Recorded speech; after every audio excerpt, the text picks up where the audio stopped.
Hi hello friends అందరికీ full వీడియోకి అయితే స్వాగతం అనమాట. ఇంక నేను ఎర్లీ మార్నింగ్ లేచి స్నానం చేసుకొని రెడీ అయితే అయిపోయినా. ఇంకా షార్ట్ వీడియో చూసి వచ్చిన వాళ్ళకైతే తెలుస్తుంది అనమాట నేను ఏది వేసుకున్నా. ఇంకా తెలియని వాళ్ళకైతే white shirt blue colour punch అయితే కట్టుకున్నా. ఎందుకంటే ఈ రోజు మా ఇన్స్టిట్యూట్ లో ఎథ్నిక్ డే అలాగే టీచర్స్ డే అండ్ వినాయకుని కానీ ఈ రోజు అయితే పెట్టబోతున్నారు. ఇంకా నేను రెడీ అయిపోయేసి నేరుకు ఇన్స్టిట్యూట్ దగ్గరికి అయితే వచ్చేసిన అనమాట. ఇంకా మనం ఉండేది అయితే హెబ్బాల్ దగ్గర అనమాట, నాగవరంలో బ్రాంచ్ ఇది అయితే. నిన్నైతే అందరినీ ఎథ్నిక్ వేర్ లో అయితే రమ్మన్నారు. ఇంకా మేమంతా పంచి కట్టుకొని రావాలనుకున్నాము. ఇంకా మా ఫ్రెండ్స్ అయితే షాక్ ఇచ్చినారు అనమాట. ఇంకా నేను ఒక్కడే అనమాట పంచి కట్టుకొని వచ్చిన ఇక్కడికైతే. ఇంకా మేము వెళ్ళేసరికి మా ఇన్స్టిట్యూట్ దగ్గర అయితే అంతా డెకరేట్ చేసినారు అనమాట. గ్రౌండ్ ఫ్లోర్ లో అయితే పెడతారు వినాయకుని. ఇంకా బెలూన్స్ తో అంతా అయితే డెకరేట్ చేసినారు. ఇంకా నేను మార్నింగ్ అయితే 8:30కి వెళ్ళిన. ఫస్ట్ అయితే ప్రెజెంటేషన్ ఉంటుంది అనమాట 10 వరకు. ఒక 10:30కి అయితే క్లాస్ స్టార్ట్ అవుతుంది అనమాట. ఇంకా మేము వెళ్ళి ఫస్ట్ అయితే ప్రెజెంటేషన్ కూర్చున్నా. ఇంక ఈ రోజు అయితే ఎవరు రాలేదన్నమాట స్టార్టింగ్. ఇంక ఇది మన వేరే అయితే ఈ రోజు అనమాట. ఇంకా అలా 10 వరకు ప్రెజెంటేషన్ అయితే కంప్లీట్ చేసుకుని క్లాస్ కి అయితే వచ్చేసినాం అనమాట. క్లాస్ అయితే షార్ప్ గా 10:30కి అయితే స్టార్ట్ అవుతుంది. ఫస్ట్ క్లాస్ అయితే జావా అనమాట. ఇంక ఇదే మా బ్యాచ్ అయితే. ఫస్ట్ మేము ఎస్క్యూఎల్ కి వెళ్ళేటప్పుడు అయితే క్లాస్ కి 30 to 40 మెంబర్స్ అయితే ఉన్నారు. ఇంక ఇప్పుడు జావా అయితే 2 బ్యాచెస్ కంబైన్ చేసినారు. చూడండి క్లాస్ రూమ్ ఎంత పెద్దగా ఉందో. అరౌండ్ 140 to 150 మెంబర్స్ అయితే ఉంటారు. ఇంకా చూడండి మా వాళ్ళు ఒక్కరు కానీ ఎథ్నిక్ వేర్ లో అయితే రాలేదనమాట. ఇంక నేను ఒక్కడినే పంచి కట్టుకొని వచ్చినాను ఇన్స్టిట్యూట్ కి. అంతా మామూలు ప్యాంటు షర్ట్ అయితే వేసుకొచ్చినారు. ఇంక ఇక్కడ చూడండి మా ఇన్స్టిట్యూట్ పక్కలోనే ఉంటది అనమాట ఈ షాప్ అయితే. ఇంకా అందరూ ఈ షాప్ దగ్గరికి అయితే వచ్చి కాఫీ తాగుతూ రిలాక్స్ అయితే అవుతున్నారు. పూజ అయితే 12:30కి స్టార్ట్ అవుతుందని చెప్పినారు. ఇంకా అందుకనే మేము క్లాస్ అయిపోతాను అందరూ ఇక్కడికి వచ్చి రిలాక్స్ అయితే అవుతున్నాం. ఇంకా పూజ అయితే స్టార్ట్ అయింది, చూసేయండి మీరే.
प्रणो देवे सरस्वते वाजनीवती गणेशाय नमः सरस्वते नमः। ओम श्री गुरुभ्यो नमः। हरि ओम। न कर्मणा प्रजयाने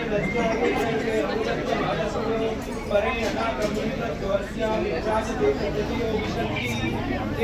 लोके सुखरान्तकाले परामृतसत्पुरुषन्ति सर्वे। ओम वक्रतुंड महाकाय सूर्यकोटि समप्रभ निर्विघ्नं कुरु देव सर्वकार्येषु सर्वदा। गजाननं भूतगणाधिसेवितं कपित्थजम्बोफलसारभक्षितं उमासुतं श्री गणपतिये नमः। गजाननं नमः। ओम श्री गणपतिये नमः। गजाननं नमः। ओम श्री गणपतिये नमः। गजाननं नमः। ओम श्री गणपति महाराज आवाहयामि। ओम श्री गणपति महाराज आवाहयामि। ओम श्री गणपति महाराज आवाहयामि। ओम श्री गुरुभ्यो नमः। हरि ओम। यथाशक्ति यथायुक्ति पूजं फलं नैवेद्यं स्वीकृतं।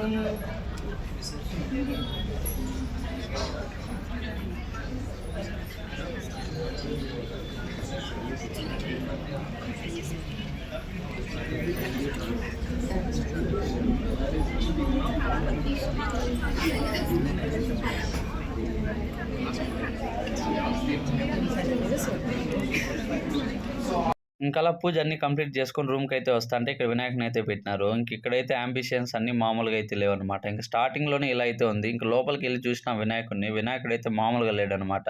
ఇంకా వెనకాల పక్క ఉన్నది ఒకటే బ్యానర్ అనమాట. ఇంకా ముందరున్న తీగులు అవన్నీ అయితే రియల్ అనమాట. ఇంకా వినాయకుడు అయితే మామూలుగా లేదు. ఇంకా నేను చూసిన వినాయకుల్లో ఇదే అనమాట. సూపర్ హైలైట్గా ఉంది డెకరేషన్ కానీ, లోపల వినాయకుడు కానీ మీరు కానీ చూసేయండి. మొత్తం పైన నుంచి మొత్తం డెకరేట్ చేసి సూపర్గా అయితే పెట్టినారు. ఇంకా మా ఊర్లో అయితే అరౌండ్ 10 ఫీట్స్ వరకు అయితే పెట్టినారు అనమాట వినాయకుడిని. ఇంకా మీ ఊర్లో కానీ ఎంత పెట్టినారని కామెంట్ అయితే చేసేయండి ఎన్ని ఫీట్స్ ఉంది అనేసి. ఇంకా అక్కడ కొన్ని ఫోటోలు వీడియోలు అయితే తీసుకొని రూమ్కి అయితే వచ్చేసినాము. ఇంకా వీడియో లాస్ట్ వరకు చూసింటే అయితే థ్యాంక్స్ అనమాట. ఇంకా మర్చిపోకుండా అయితే సబ్స్క్రైబ్ చేసి బెల్ బటన్ అయితే ఆన్లో పెట్టినేయండి.